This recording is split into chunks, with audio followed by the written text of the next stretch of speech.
Today I am headed to Busch Gardens in Williamsburg, Virginia, about 45 minutes or so from my house. Right now we are crossing the James River over the James River Bridge. The James River is the largest river in Virginia, and it flows into the Chesapeake Bay, which in turn is part of the Atlantic Ocean. So it's brackish water. Over here to the left, you can see there's some ships that are docked over here, some commercial ships. And you look over to the right, you can see some ships over there. Those are naval ships. That is the Norfolk Naval Port, part of the Norfolk Naval Base. It is the largest Navy base in the world and the largest naval port in the world.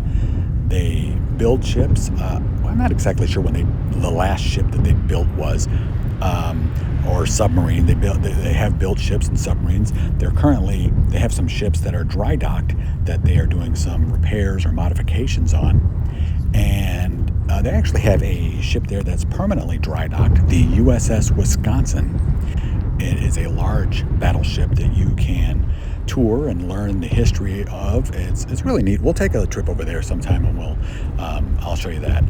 But today we are headed to Busch Gardens for the Mardi Gras Celebration. This is the opening weekend of the Mardi Gras Celebration, and I'm excited to see all the new food offerings they have, as well as some of the returning foods that they have. The Beign-YAYS I can't wait to show you those. They're delicious. I can't wait to eat those.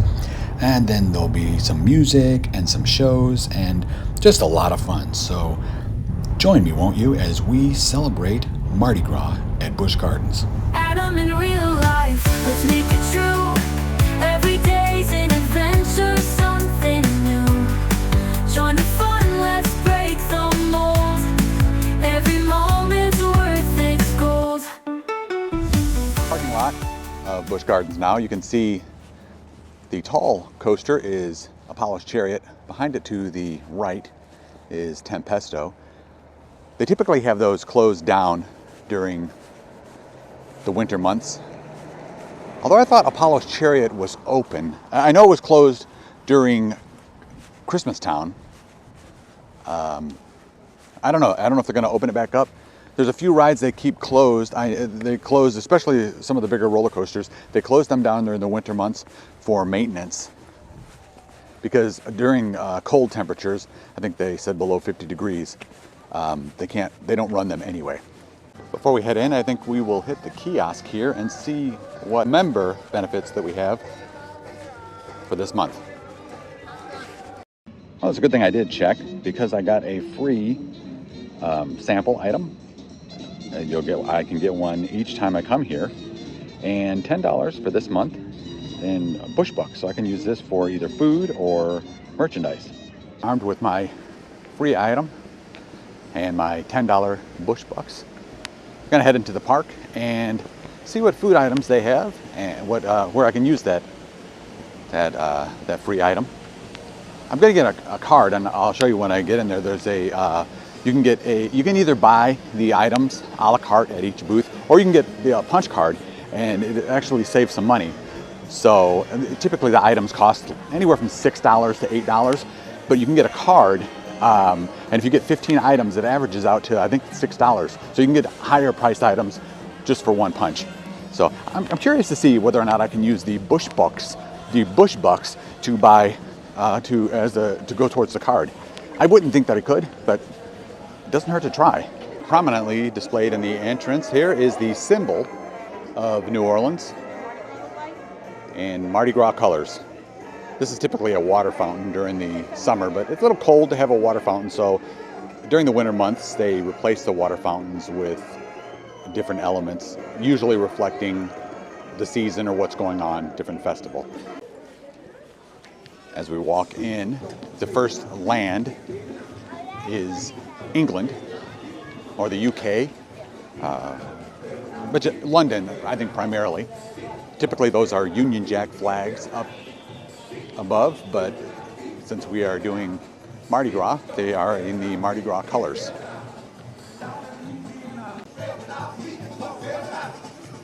There is Big Ben right here in the middle of the town square. So now that we're in the park, I am going to head towards a food booth and purchase a punch card. And depending on what is at the booth, we'll try the item there.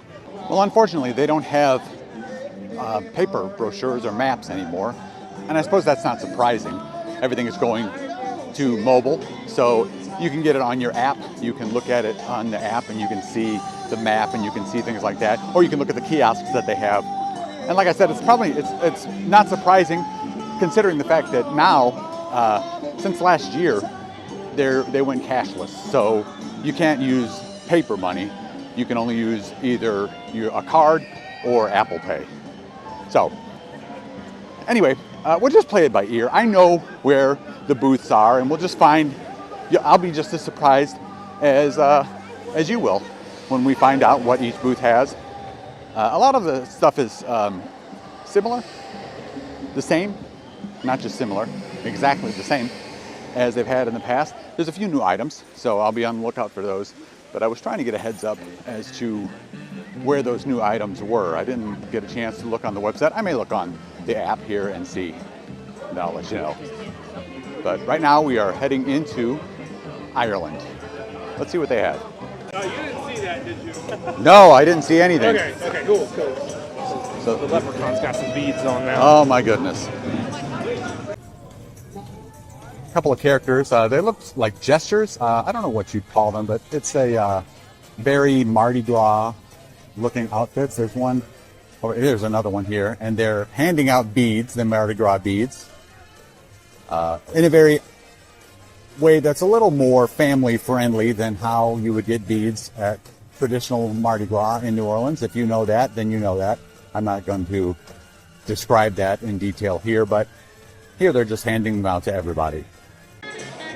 Here at the first booth in Ireland, we have Clancy's Cajun Creation. So this is a jackpot right here. All these things I love. Some seafood gumbo, crawfish étouffée, a catfish po' boy, Cajun hush puppies, fried okra, and red beans and rice. They also have a Cajun spiked lemonade. I really like the étouffée and gumbo. I think I'm gonna try the étouffée right now, but I'll go ahead and get the card. As you can see right down there, the sampler cards are sold. 5 tastings for $40 and 10 tastings for $60. So $6 on average. And you can see there, on this menu, all the items are over $6 each. So that's a pretty good deal. Just if you were just to use it all here, which we won't. So I got my punch card, 10 punches. My first punch, that's what I got, the crawfish étouffée. So let's dig into that and see how that tastes. Looks good, and it's really a good size portion. I think if I eat that, I don't know how much room I'll have left for other things. This is the crawfish étouffée. You can see the crawfish in there and sauce and some rice. It's not just white rice. It's some, I don't know, some special. It might be dirty rice, Cajun rice, what they call it. But let's taste it. And let's see how it tastes. Let's try to get a good size sampling here with some crawfish. All right, so there we go. All right, let's give it a shot.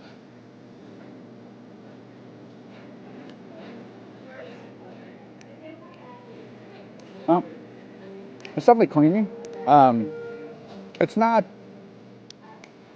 very saucy like I would étouffée. I've had had an uncle who was Cajun, and he would make étouffée that was out of this world. Now that said, this is not bad, but it's not like that. It's not. This is more of a. It has a creamy texture, but it's not like a sauce. It's not saucy like if you ever had gumbo. Étouffée is very similar to gumbo in the sauciness of it. It's not typically this thick. It's not bad. Probably could use a little salt. There's a little bit of spice at the end, but it could be spicier too. I mean, Cajun food, it's supposed to be spicy. So if it's not spicy, it's not Cajun. But that said, for our first item, it's not bad. I would eat this again. I do have to note though that they aren't selfish with the crawfish. There are some good sized pieces of crawfish, crayfish, mud bugs, whatever you want to call them. There's some good sizes in there.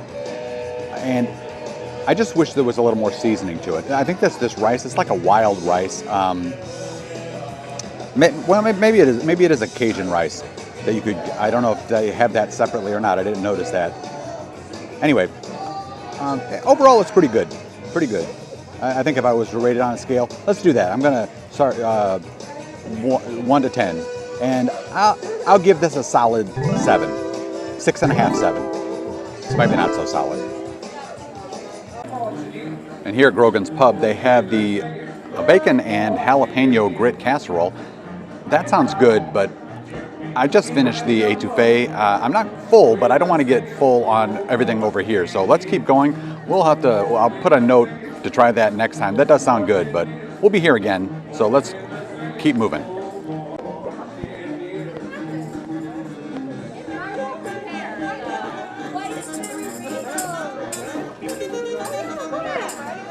Happy Mardi Gras.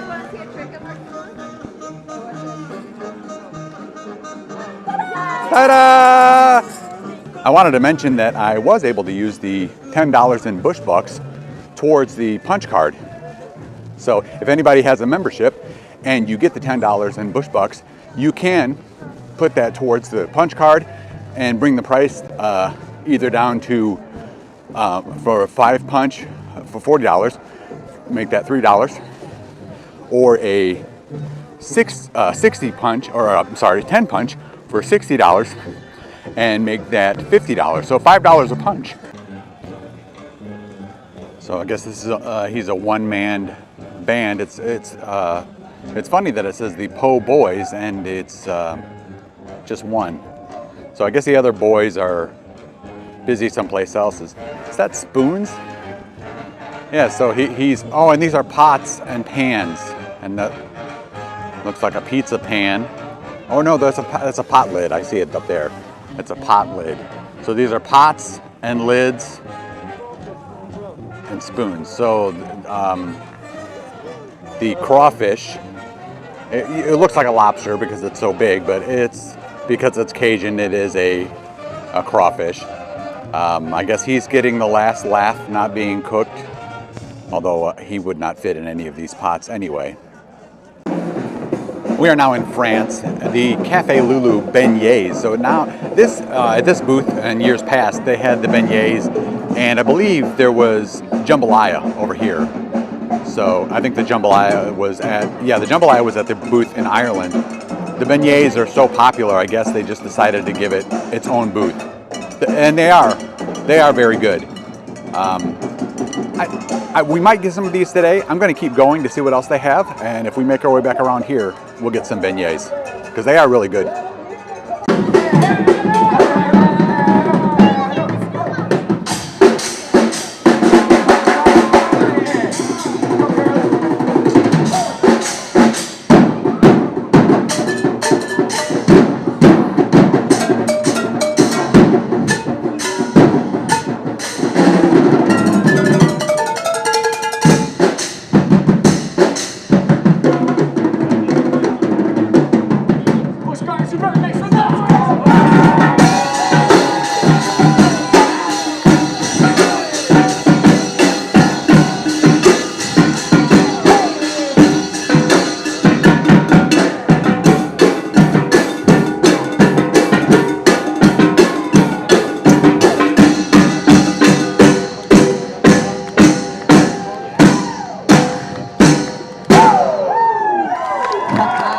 Here's Griffin, one of the thrill roller coasters here at Busch Gardens. There's a similar one in Busch Gardens, Tampa Bay. It's not called Griffin, it's named something else. A name escapes me right now. At any rate, it's not running. This is one of the rides that is closed down for winter maintenance, refurbishment, or whatever. It will be opening up again probably sometime in the spring. We'll ride it then.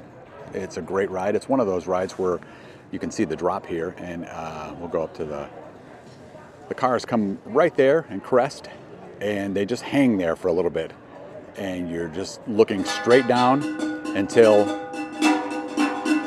down and into the ground.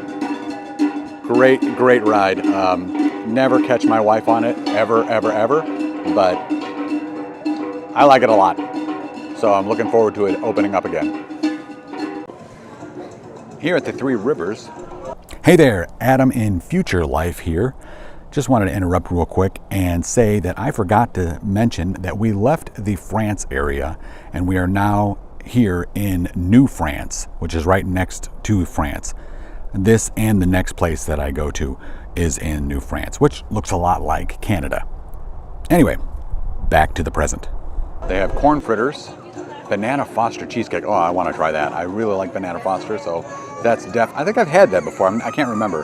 And then, oh, I passed right over the Mardi Gras mini funnel cake. That sounds good as well.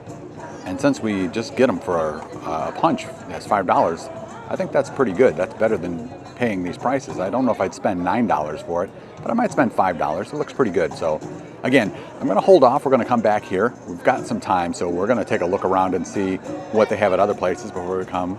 There's another booth across the way. I'm going to check and see what they have. We're at the Creole Grill. They look like they have a lot of good things here. Cajun shrimp boil. That sounds great. Chicken andouille gumbo. Andouille sausages. That's, if it's done right, if it's actual andouille, that's delicious. Blackened chicken, fried green tomato po' boy, Boudin sauce. Now here's a word. Is it Boudin? I think it's Boudin. I believe that's the right pronunciation.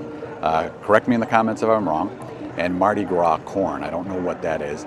And a Fat Tuesday rum runner cocktail. So here's all the different items at this booth. I might get something here. So this is different. The booth here is not a booth for the Creole Grill. It's actually located inside Trapper's Smokehouse, which is a fixture that's here year-round, normally serving smoked foods, chicken and ribs and things like that. I don't know if they're going to be serving that in addition to what they're serving for Mardi Gras. I have no idea. But unlike the other booths where you pay first and then you bring your receipt, sort of like Food and Wine at Epcot, this, I guess, you go and get it looks like you get the food first and then pay as you go out. So, well, let's go in and see what we can see. Get past these two greeters here. How are you, sir? How are you, sir, ma'am? Hard to tell. This is the Boudin. I didn't get that this time, but that looks good. It looks like it comes with a little stone ground mustard there. And I think she also got the shrimp boil. Got the shrimp boil. I'm not going to get that either this time, but I do want to see what it looks like. So this is the shrimp boil. We've got a little ear of corn, some potatoes, and a couple shrimp, and they put some boiled butter on there, which I'm assuming has the crab boil. This is the fried green tomato po' boy. That looks good. I might have to try that next time.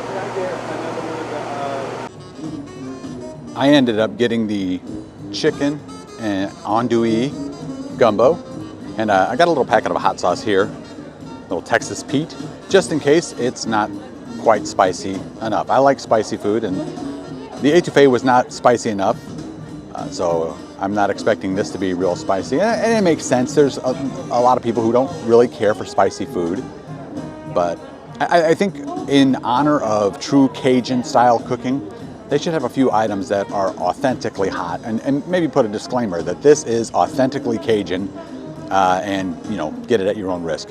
At any rate, let's give this a try and see how this tastes.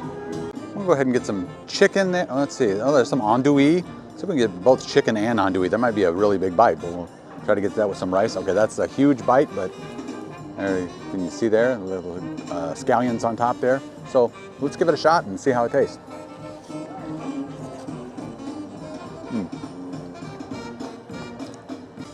It has that same, I don't want to say odd texture, but it's you know how when you are making a gravy and you have to make the roux, and that's the word roux. That's very French, very Cajun, and typically for a jambalaya, or not for an étouffée and for a gumbo, you also make a roux. And this sort of tastes like a roux was made, but it wasn't reconstituted enough. I mean, there wasn't enough broth added to bring it to a more gravy texture. again, it's not bad. I'm really trying not to come off with the notion that it tastes bad. It tastes good, but it just has, I don't know if you can tell by looking at it, it's just kind of, it's very thick. And some people might like that, but it's not, it strikes me as odd that two locations and two areas, it's very similar, the texture of it. And I don't know if it's been like cooking for a while, maybe it was. The consistency was a little, I don't want to say thinner, because it's not supposed to be soupy, but it's supposed to be more like, well, think of like a tomato sauce. You want the tomato, like for spaghetti, you want it to be able to flow out, like if you were using a ladle or something, you want it to flow out over the pasta. You don't want to have to keep, shaking whatever so it glops out. I guess that's, if that makes any sense. Anyway, that said, this is pretty good. The andouille is really good. The chicken is good. It's not spicy, so I'm gonna have to add some hot sauce, and we'll continue eating this, and then we'll see what else. I don't know if I'll finish this because there's other things to have, and we've just started, so we got to see some other things. But I would say on a scale of 1 to 10, again, let me give it another bite. I'll give it another go here.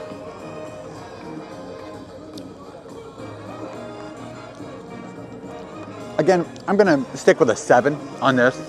This is a 7. It's not the best gumbo.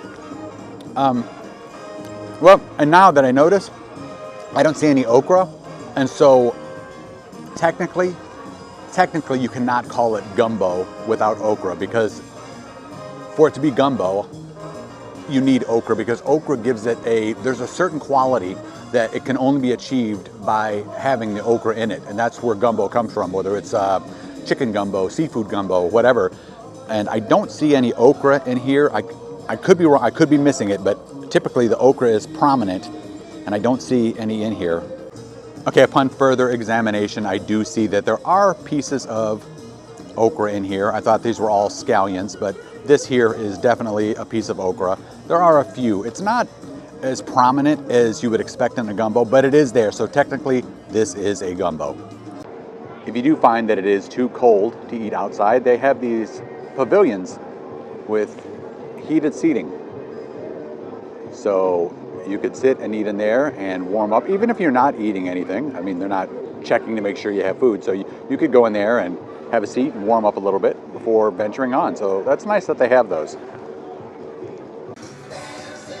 Just wanted to point out something that I find a little bit ironic.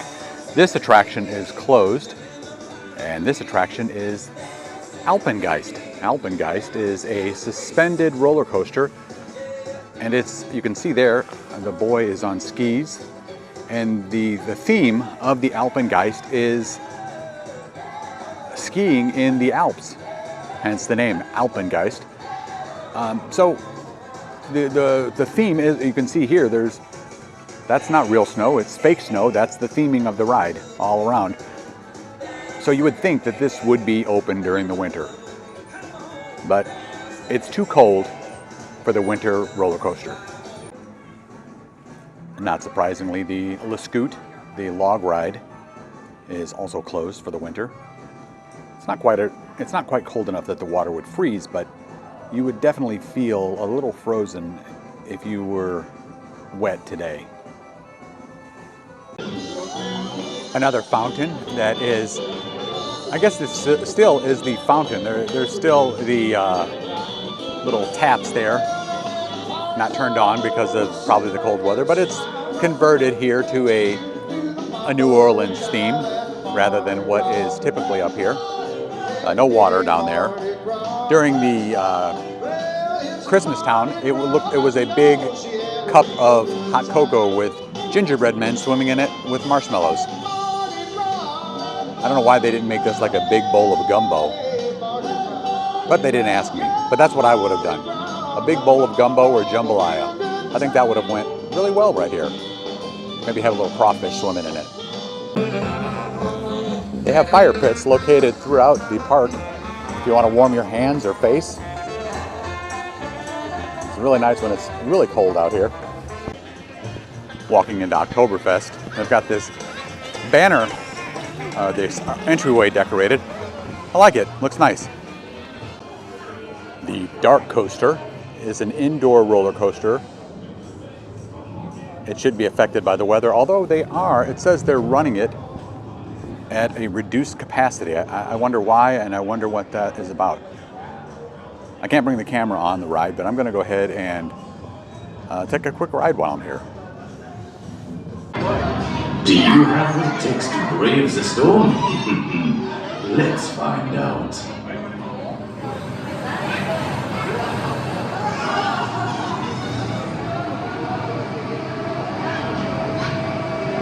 A thrilling ride. I forgot how much I enjoy this roller coaster. And you know, if you haven't ridden it before, or if you look at the track on the inside, if you saw it's when it's lit up, like when they were first building it, you see the track. It's not very big. It looks like it could be a kiddie coaster, and it goes around the track twice. But they changed the theme second time around. But it's definitely not a kiddie coaster. It goes. It doesn't go as fast as a large coaster, but it goes fast. It goes about like 45 miles an hour. I think that's right. It does have multiple launches, and being in the dark, it just feels like it's a lot faster. If you've ever ridden Space Mountain at Disney World or Disneyland, it's that same type of feel. You're in the dark, and you don't know what's coming next, and there's a lot of, unlike Space Mountain, there's a lot of different lighting effects, lightning and projections, and it's just, it really is one of the best rides they've done here. It's a good use of this space. This used to be a indoor dark ride. I never got a chance to ride that. It was called Dark Castle back then. You could probably look up videos of that and see what it used to be. But I think this was a good use of the space. This castle has been sitting here unused for a number of years, and there was speculation as to whether they would reuse it or just tear the castle down. But I'm glad they kept it because it's a neat looking structure, and the inside is themed really well, and the coaster is just very fun. Like I said, it looks like a kiddie coaster, but it's definitely not a kiddie coaster. My wife, who is not a big fan of roller coasters at all, I thought it'd be tame enough for her. She said that she would not ride it again. So if you like roller coasters, you'll definitely like this. If you're kind of on the fence about roller coasters, you know, this may or may not be for you. The only thing I wish that it had, I wish it had higher seats for like more neck support, because like I said, those launches, they just really take off, and if you don't have the proper neck support, you know, if you're not hanging on and you're not ready for it, you know, I could see how you could definitely have some maybe whiplash, and honestly, I have to say I'm a little surprised that there haven't been complaints about that. At least I don't know of any. If there were, if there was enough, they might address it and put the headrests on. I would like to see them. That would be an addition. If anybody from Busch Gardens is watching this, let's get headrests on this. I think that'd be just a add to the enjoyment of this ride. Anyway, let's go and see what else we can find. We've got about 30 minutes left. Let's see if I'd like to get back and get those beignets if we can. If not, let's just see what we can find. As I mentioned, the outside of Dark Castle, now DarKoaster, it's just a great building. It would have been a shame if they would have torn it down. It's such a great use of this space. Here in the back of Octoberfest, and really probably in the back of the park, I think this is like we're in the center of the park, is Festhaus. This is a restaurant, but also they have a stage where they do shows. And typically they have a German type show because the inside is like a tent during Octoberfest, big tented area. But during the festivals, whether it's Christmas or in this case Mardi Gras, they have a New Orleans jazz band that performs at different times. We won't catch the show today, but we'll come back. There's another shot of DarKoaster at night with the lights on it. Very ominous.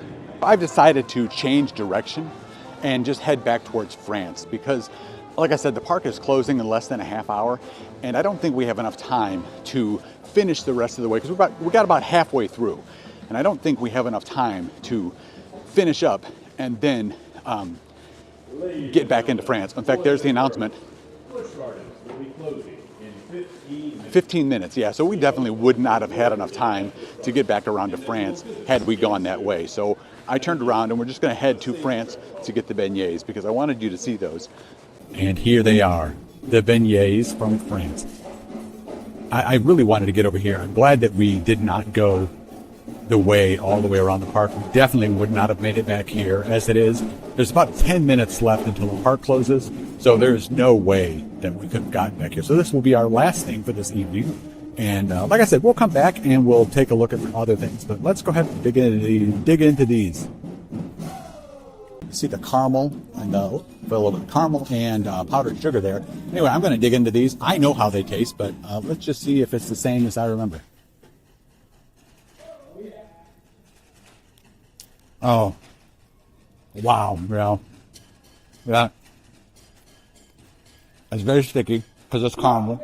You can get chocolate or strawberry, I think, or nothing. Powdered sugar would be just fine, but the caramel really does add a nice touch to it.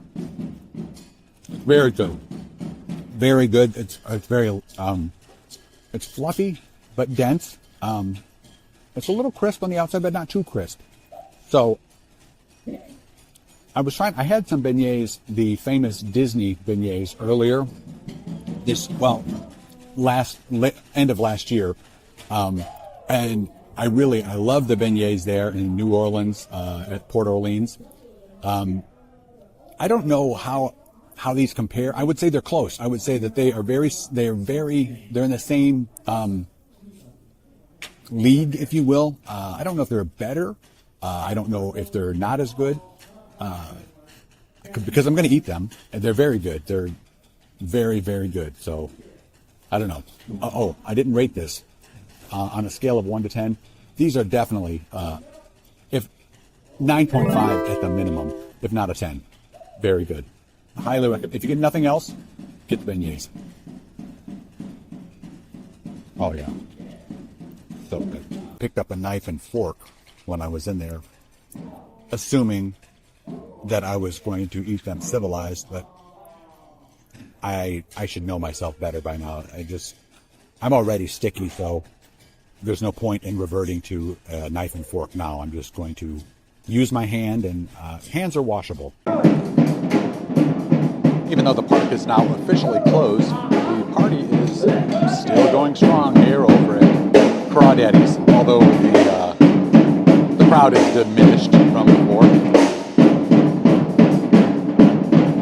They're still going.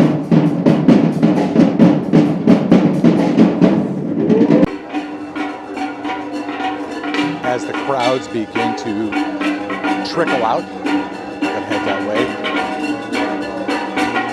Go towards we've got a band following us.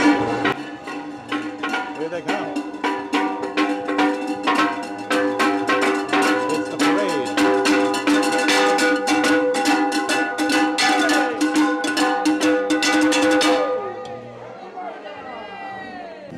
The clock in France is telling us that it is time to head towards the gate. Just one more look at England as we head out of the park.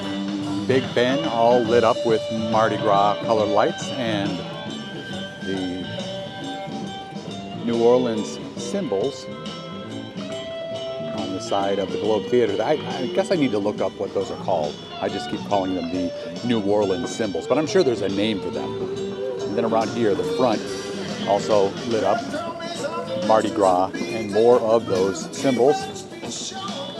And I know there's a show here. Let's take a look and see what the name of the show is.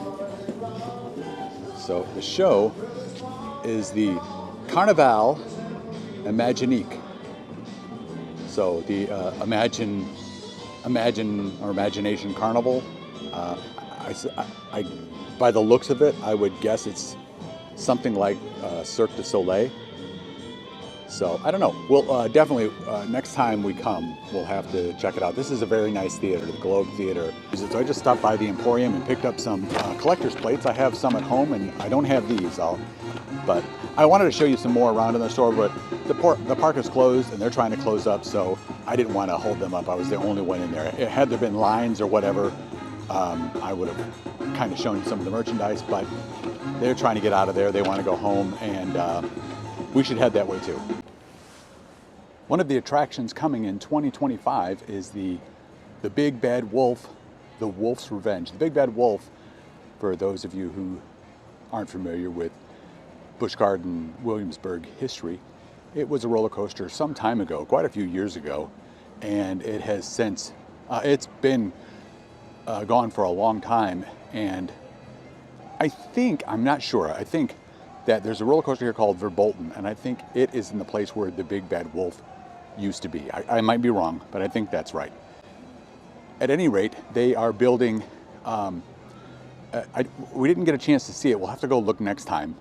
But if it's coming in 2025, that means that it's got to be, at least the framework of it has to be put in place.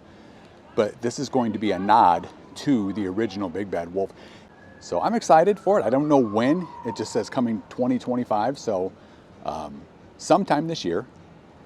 I'll find out more, and we'll definitely be riding it. I know as a member, we'll probably get some exclusive passes to be able to ride it before non-members. And that will do it for our trip to Busch Gardens, the opening weekend of Mardi Gras. The crowds were really light.